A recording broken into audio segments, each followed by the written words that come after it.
महावीर जो सुधामां बाधते भृशम श्रीमद्भागवते महापुराणे संहितायां दशमस्कन्धे पूर्वार्धे गोपी वस्त्रापहारो नाम द्वाविंशोऽध्यायः। अब यज्ञ पत्नियों के ऊपर कृपा करेंगे। गोपावूचुः राम राम महावीर जय कृष्ण दुष्टो निबर्हणो ऐसा वै बाधते छुन्नस तच्छांतिम कर्तुमर्हतो। हे नयनाभिराम बलराम, तुम बड़े पराक्रमी हो। हमारे चित्त चोर श्याम सुंदर, तुमने बड़े बड़े दुष्टों का संहार किया है। उन्हीं दुष्टों के समान ये भूख भी हमें सता रही है। अब तुम दोनों इसे भी बुझाने का कोई उपाय करो। सुगोवाच इति विज्ञापितो गोपै भगवान देवकी सुतः भक्ताया विप्रभार्यायाः प्रसीदन्निदमब्रवीतो। जब ग्वाल बालों ने देवकी नंदन कृष्ण से इस प्रकार प्रार्थना किया, तब उन्होंने मथुरा की अपनी भक्त ब्राह्मण पत्नियों पर अनुग्रह करने के लिए ये बात कही। प्रजा तदेव जजनम ब्राह्मणा ब्रह्मवादिनः सत्रमांगिरसम नाम झासते स्वर्ग काम्यया तत्र गतोदनम गोपा जाचता अस्मद् विसर्जिताः कीर्तयन्तो भगवत यार्जस्य मम चाभिधाम इत्यादिष्टा भगवता गत्वा याचन्त ते तथा कृतांजलिपुटा विप्रान् दंडवत् पतिता भुवि। हे भूमि देवाः शृणुतो कृष्णस्यादेशकारिणः प्राप्तान् जानीत भद्रं वो गोपान्नो रामचोदितान्। हे प्यारे मित्रों, यहाँ से कृष्ण कहते हैं कि यहाँ से थोड़ी दूर पर ही वेदवादी ब्राह्मण स्वर्ग की कामना से आंगिरस नाम का यज्ञ कर रहे हैं। तुम उनकी यज्ञशाला में जाओ और ग्वाल बालों, मेरे भोजन से वहाँ जाकर तुम लोग मेरे बड़े भाई भगवान बलराम जी का और मेरा नाम लेकर के कुछ थोड़ा सा भात और भोजन की सामग्री मांग लाओ, हम भेज रहे हैं तुमको। जब भगवान ने ऐसी आज्ञा दी, तब ग्वाल बाल उन ब्राह्मणों की यज्ञशाला में गए, उनसे आज्ञा के अनुसार अन्न मांगा। पहले उन्होंने पृथ्वी पर गिरकर दंडवत प्रणाम किया, फिर हाथ जोड़कर कहा, पृथ्वी के मूर्तिमान देवता ब्राह्मणों, आपका कल्याण हो। आपसे निवेदन है कि हम ब्रज के ग्वाले हैं। भगवान कृष्ण बलराम की आज्ञा से हम आपके पास आए हैं, आप हमारी बातें सुने। गाष्टारजन्ता विदुरवोदनम रामाच्युतो वो लखतो बुभुक्षितो तयोर्दुजा वोदनमर्थिनुर्जति श्रद्धा च वो यच्छत धर्म वित्तमाः। भगवान बलराम कृष्ण गौएं चराते हुए यहाँ से थोड़ी ही दूर पर हैं। उन्हें इस समय भूख लगी है। वे चाहते हैं आप लोग थोड़ा सा भात दे दें। ब्राह्मणों, आप धर्म का मर्म जानते हैं। यदि आपकी श्रद्धा हो तो उन भोजनार्थियों के लिए कुछ भात दे दीजिए। दीक्षायाः पशुसंस्थाया सौत्रामेण्या सत्तमः अन्यत् दीक्ष तस्यापि नान्नमस्नन् हि दुष्यति इति भगवज्जाञ्चां शृण्वन्तोऽपि न शुश्रुभु क्षुद्रा सा भूरि कर्माणो बालिसा वृद्धमानिनाः देशा काला पृथक् द्रव्यं मंत्रतन्त्रर्तुजोग्नयः देवता जजमानश्च क्रतु धर्मश्च यन्मयः तं ब्रह्म परमं साक्षात् भगवन्तं मदोक्षजं मनुष्य दृष्टा दुष्प्रज्ञा मर्त्यात्मानो न मेनिरे न ते जदो मिति प्रोचुर न नेति च परन्तप गोपा निरासाः प्रत्येत्य तथोचु कृष्ण रामयोः। कहते हैं परीक्षित, इस प्रकार भगवान के अन्न मांगने की बात तो सुनकर उन ब्राह्मणों ने कोई ध्यान नहीं दिया। वे चाहते थे स्वर्ग आदि तुच्छ फल, उनके लिए बड़े बड़े कर्मों में उलझे हुए हैं। सच पूछो तो वे ब्राह्मण ज्ञान की दृष्टि से थे बालक ही, परंतु अपने को बड़ा ज्ञान वृद्ध मानते थे। परीक्षित, देश काल अनेक प्रकार की सामग्रियां, भिन्न भिन्न कर्मों में विनियुक्त मंत्र, अनुष्ठान की पद्धति, ब्रह्मा आदि हवन करने वाले होता, ये सब यज्ञ कराने वाले, अग्नि देवता जजमान, यज्ञ और धर्म, सब रूपों में एकमात्र तो कृष्ण ही तो है। भगवान ही तो एकमात्र है। वे ही इंद्रियातीत परब्रह्म भगवान श्री कृष्ण स्वयं ग्वाल बालों के द्वारा भात मांग रहे हैं। परंतु इन मूर्खों ने जो अपने को शरीर माने बैठे हैं, भगवान को भी एक साधारण मनुष्य ही माना और उनका सम्मान नहीं किया। परिचित, उन ब्राह्मणों ने हाँ या ना कुछ नहीं कहा। तब ग्वाल बालों की आशा टूट गई, वे लौट आए और वहाँ की सब बात कृष्ण और बलराम ने कही।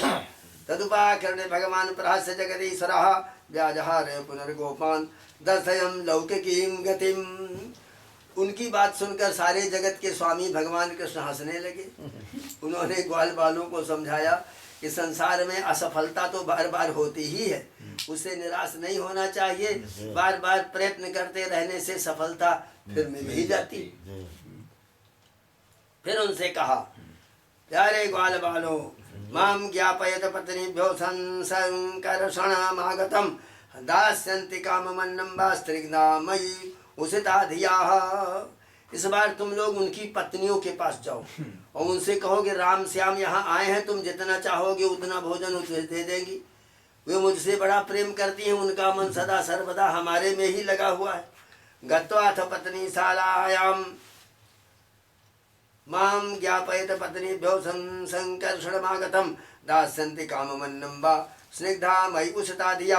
गत्वा च पत्नीशालायां दृष्ट्वा सेना स्वलङ्कृताः नत्वा द्विजसतीर्गोपाः प्रश्निता इदमब्रुवन् नमो वो विप्रपत्नीभ्यो निबोधुवचांसिना इदो विदूरे चरता कृष्णेनेहे सितामयं गाश्चारयन् स गोपालैः स रामो दूरमागताः बुभुक्षे तस्यान्नं सानुगस्य प्रदीयताम्। कहते हैं कि तुम लोग उनके पास जाओ और उनका मन हमारे में लगा है, वो तुमको जरूर देंगी। अब की बार ग्वाल बाल पत्नीशाला में गए, वहाँ जाकर देखा तो ब्राह्मणों की पत्नियाँ सुंदर सुंदर वस्त्र गहनों से सज धज कर बैठी थीं। उन्होंने द्विज पत्नियों को प्रणाम करके बड़ी नम्रता से कहा कि आप विप्र पत्नियों को हम नमस्कार करते हैं, आप कृपा करके हमारी बातें सुने। भगवान श्री कृष्ण यहाँ से थोड़ी ही दूर पर आए हुए हैं, उन्होंने ही हमें आपके पास भेजा है। वे ग्वाल बाल बलराम जी के साथ गौएं चराते हुए इधर बहुत दूर आ गए हैं। इस समय उन्हें उनके साथियों को भूख लगी है, आप उनके लिए कुछ भोजन दे दें। श्रुत्वा च्युतमुपायान्तं नित्यं दर्शनो तद्दर्शनोत्सुका तत्कथा क्षिप्त मनसो बभो गुरुजात संभ्रमाः चतुर्विधं बहुगुणं मन्नमादाय भाजनैः अविशस्रु प्रियं सर्वा समुद्रंगे निम्नगाः। वे ब्राह्मणियाँ बहुत दिनों से भगवान की मनोहर लीलाएं सुनती थी, उनका मन उनमें लग चुका था। वे सदा सर्वदा इस बात के लिए उत्सुक रहती थीं कि किसी प्रकार कृष्ण के दर्शन हो जाएं। कृष्ण के आने की बात सुनते ही वे उतावली हो गईं। उन्होंने बर्तनों में अत्यंत स्वादिष्ट और हितकर भक्ष्य भोज्य ले चोस 4 प्रकार की भोजन सामग्री ले ली। भाई बंधु पति पुत्रों के रोकते रहने पर भी अपने प्रियतम भगवान कृष्ण के पास जाने के लिए घर से निकल पड़ी। निषिध्यमाना पद्भिर्भ्रातृभिर्बन्धुभिः सुतैः भगवत्युत्तम श्लोके दीर्घश्रुतताशयाः जमुनोपवने शोकैर्नव पल्लव पंडिते विचरन्तं व्रतं गोपैः साग्रजं ददृशु स्त्रियाः। कहते हैं कि ब्राह्मण पत्नियों ने जाकर देखा कि जमुना के तट पर नए नए कोपलों से शोभायमान अशोक वन में ग्वाल बालों से घिरे हुए बलराम जी के साथ कृष्ण इधर उधर घूम रहे। श्यामं हिरेण परिधिं वनमाल्य बरहो धातु प्रबाल नटवेशमनुव्रतांसि विन्यस्तहस्तमितरेण धुनानमब्जं कर्णोत्पलाल कपोल मुखाब्जघासम्। उनके सांवले शरीर पर सुनहला पीतांबर, गले में बनमाला, मस्तक पर मोरपंख का मुकुट, अंग अंग में नगीन रंगीन धातुओं से चित्रकारी कर रखी गई थी। नए नए कोपलों के गुच्छे शरीर में लगाकर नटका सा भेष बना रखा। एक हाथ अपने सखा ग्वाल बाल के कंधे पर रखे हुए, दूसरे हाथ से कमल का फूल नचा रहे हैं। कानों में कमल के कुंडल हैं, कपोलों पर घुघराली अलकें लटक रही हैं और मुख कमल मंद मंद मुस्कान की रेखा से प्रफुल्लित हो रहा है। राजा सुत प्रिय तमोदज कर्ण पूरे जस्मिन् मग्न मनसस तम थाक्षिरंध्रैः अंतः प्रविश्य सुचिरं परिरं बतापं प्राज्ञं यथा विमतजो बिजहुर्नरेन्द्रो। मन ही मन उनका आलिंगन करती रहीं वे सब ब्राह्मण पत्नियां। इस प्रकार उन्होंने अपने हृदय की जलन शांत की। जैसे जागृत और स्वप्न अवस्थाओं की वृत्तियां यह मैं और यह मेरा इस भाव से जलती रहती हैं, परंतु सुषुप्ति अवस्था में उसके अभिमानी प्राज्ञ को पाकर उसी में लीन हो जाती हैं और उनकी सारी जलन मिट जाती है। स्वागतम तांस्था त्यक्त सर्वासा प्राप्तायात्म दिदीक्षया विज्ञायाखिल दृष्टा प्राह प्रसिताननः स्वागतम भो महाभागा आस्थितं कर्मामि किं जन्नो दिदीक्षया प्राप्ता उपन्न विदंहिवाः। परीक्षित, भगवान सबके हृदय की बात जानते हैं, सबकी बुद्धियों के साक्षी हैं। उन्होंने जब देखा कि ये ब्राह्मण पत्नियां अपने भाई बंधु पति पुत्रों के रोकने पर भी सब सगे संबंधियों विषयों की आशा छोड़कर केवल मेरे दर्शन की लालसा से मेरे पास आई हैं, तब उन्होंने उनसे कहा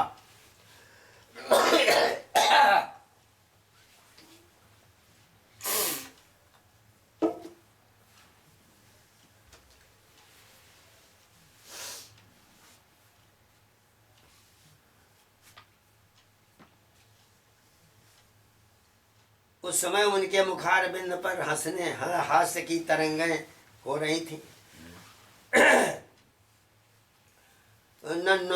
नन्नद्धा मयि कुर्वन्ति कुशला स्वार्थ दर्शनाः अहेतुक्यो व्यवहितां भक्तिमात्म प्रिये यथा प्राण बुद्धि मनस्वात्म दारापत्य धनादयाः जत संपर्कात् प्रिया आसन ततः कोन्न परा प्रियाः जत तद जात देव जननम पतयो बोध जातयः स्वसत्रम पारयिष्यन्ति जुष्माभिर्ग्रह मेधिनाः। भगवान ने कहा कि हे भाग्यवती देवियों, तुम्हारा स्वागत है, आओ बैठो, कहो हम तुम्हारा क्या स्वागत करें।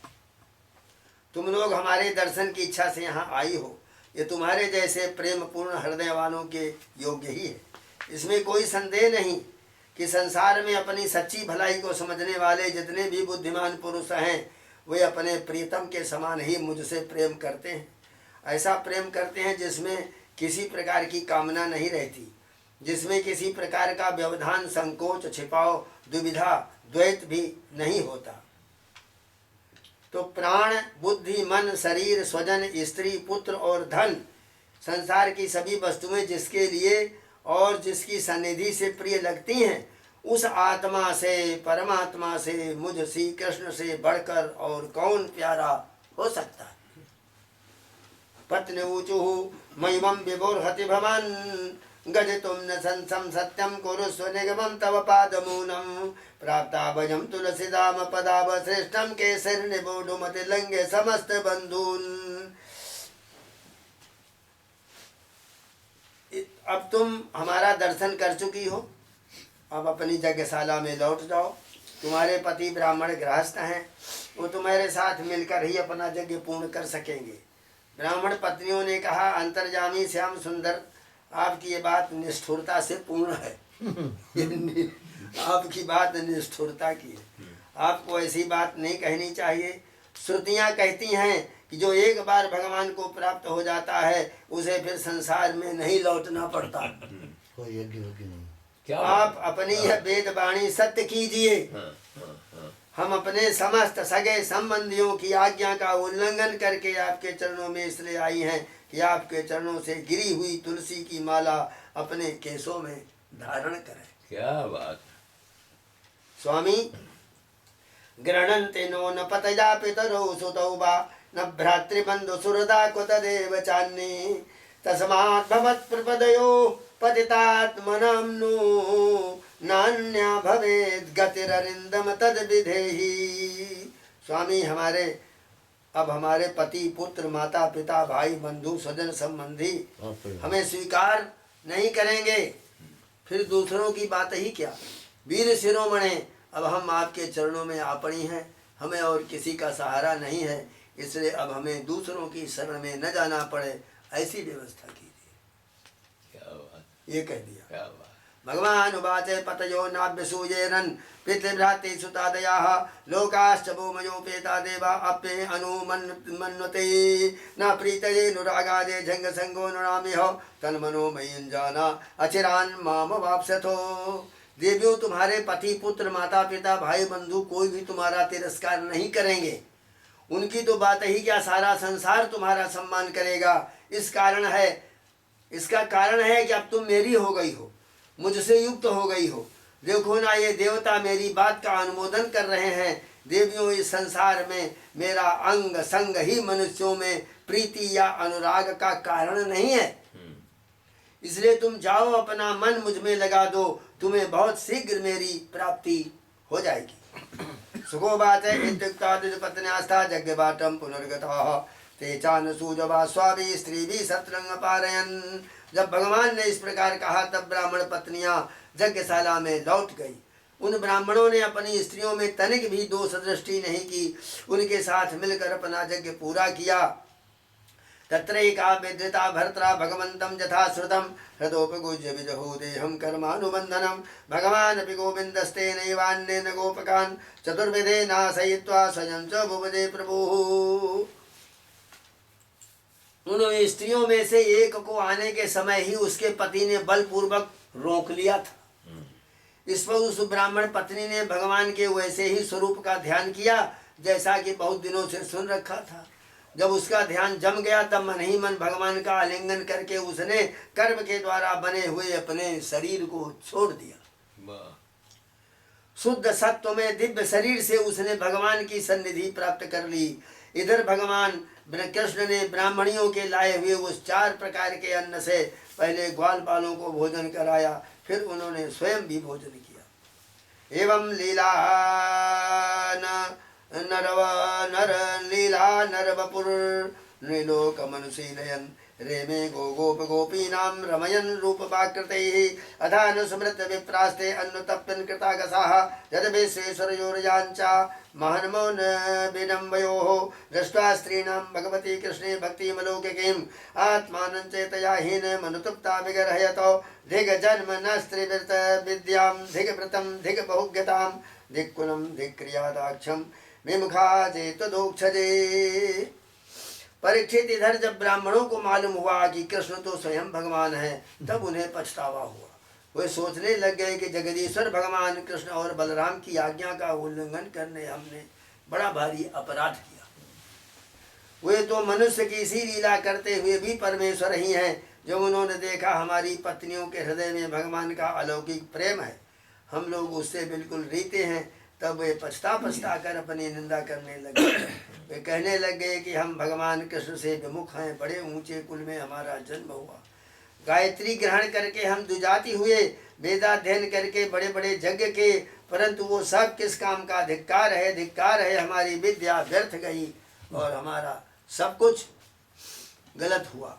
हमारी इन बहुज्ञता को धिक्कार है। ऊंचे वंश में जन्म लेना, कर्म कांड में निपुण होना, किसी काम के काम न आया, इन्हें बार बार धिक्कार है। नूनम भगवतो माया योगिनाम अपि मोहिनी जदभजम गुरुवो नृणाम स्वार्थे मुज्जामजे द्विजाः अहो पश्यत नारीणाम अपि कृष्णे जगद्गुरौ दुरंत भावम जो विध्यन मृत्युपाशान गृहाभिधान नासां दुजाति संस्कारो न निवासो गुरावपि न तपो नात्ममीमांसा न शौचम न क्रिया शुभा। निश्चय ही भगवान की माया बड़े बड़े योगियों को भी मोहित कर लेती है। तभी तो हम कहलाते हैं मनुष्यों के गुरु और ब्राह्मण, परंतु अपने सच्चे स्वार्थ और परमार्थ के विषय में बिल्कुल हम भूले हुए हैं। कितने आश्चर्य की बात है। देखो, ये स्त्रियां जगत गुरु भगवान कृष्ण में इनका कितना अगाध प्रेम है, अखंड अनुराग है। इसी से इन्होंने गृहस्थी की बहुत बड़ी फांसी भी काट डाली और मृत्यु के साथ भी नहीं कटती। जो इनके न तो द्विजाति के योग्य यज्ञोपवीत संस्कार हुए, न इन्होंने गुरुकुल में निवास किया, न इन्होंने तपस्या की, न तो आत्मा के संबंध में कुछ विवेक विचार किया। इसकी बात तो दूर रही, इनमें तो पूरी पवित्रता है और न शुभ कर्म।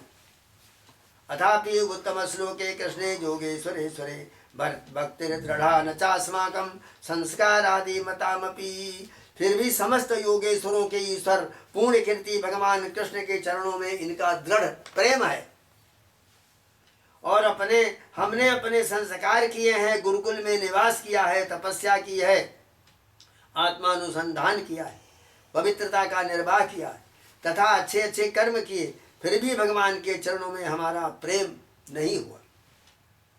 ननु स्वार्थ विमूढ़ानां प्रमत्तानां ग्रहे हया अहो नः स्मारयामास गोपवाक्य ही सतांगतिः अन्यथा पूर्ण कामस्य कैवल्याद्यासिकां गते पतेः ईशतव्यैकमस्याभिरीशस्य तद्विडम्बनम्। सच्ची बात यह है कि हम लोग गृहस्थी के काम धंधों में मतवाले हो गए थे, अपनी भलाई बुराई को भी बिल्कुल भूल गए थे। भगवान की कितनी कृपा है, भक्त वत्सल प्रभु ने ग्वाल बालों को भेजकर उनके वचनों से हमें चेतना दी और चेतावनी दी और याद दिलाई। भगवान स्वयं पूर्ण काम है, कैवल्य मोक्ष पर्यंत जितनी भी कामनाएं होती हैं उनको पूर्ण करने वाले हैं। यदि हमें सचेत नहीं करना होता तो उनका हम सरीखे क्षुद्र जीवों से प्रयोजन ही क्या हो सकता है।